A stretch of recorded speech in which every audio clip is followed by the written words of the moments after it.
Today's animal spirit oracle energy reading pulls the octopus card. Reaching, yearning, lacking boundaries and directions. The octopus signifies a wonderfully perceptive mind paired with a lack of healthy boundaries. Unfortunately, this results in well-intended but messy relationships. The octopus entwines itself into other people's business and shares their own without restraint.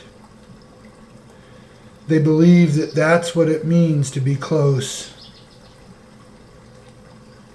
If you notice after spending time with someone that you feel drained or uneasy, the essence of the octopus is at play.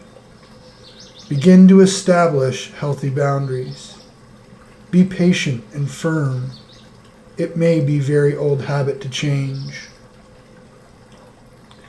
When an octopus is in balance, they're interested, engaged, intelligent. When an octopus is out of balance, they're needy, clingy, and lacks courage.